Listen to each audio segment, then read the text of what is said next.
Queren rosca de Nadal? Mellor dito, queren a famosa rosca de Nadal da pastelería das famosas ringleiras de clientes da Coruña? Pois vayan hoxe ou esta fin de semana por ela e conxélena, que se pode facer, porque pecha definitivamente Reyes.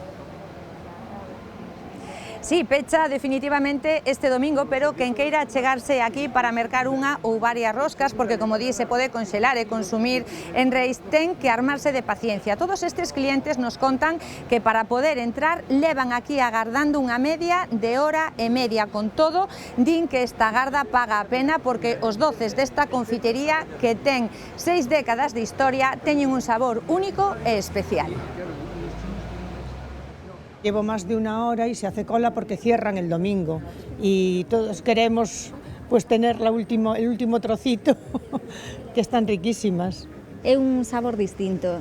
É a imaxe deste venres ás portas da tradicional confeitería Glasé, unha confeitería que ten os días contados porque este domingo baixará a reixa de xeito definitivo. E son moitos os coruñeses que non desperdician a oportunidade de facerse coas súas últimas roscas.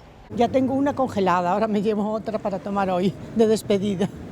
A xente está collendo moito para conxelarlas. Voy a comprar una y nos la comeremos. Eso de sufrir con la cosa metida en la nevera no vale la pena. Para comer hoxe, se chega para mañá, pois aproveitar un poquinho que quede. Pero non só veñen á procura de roscas. A por un croissant, bueno, uno. Donos de azúcar. Estes clientes agardaron ás portas do local arredor de 2 horas, pero ninguén lles asegurou que transcorrido ese tempo si poderían mercar este manxar. Non hai, non queda. Así que imos arañar se queda algún croissant ou algo, a ver se podemos levar algo para casa. Que llevamos a facer?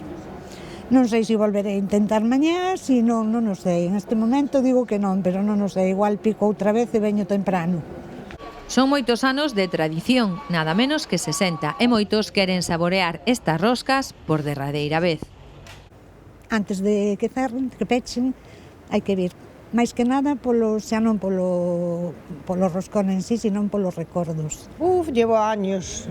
Primero hacía mi padre, después hacía mi marido, después hacía yo en el mismo día.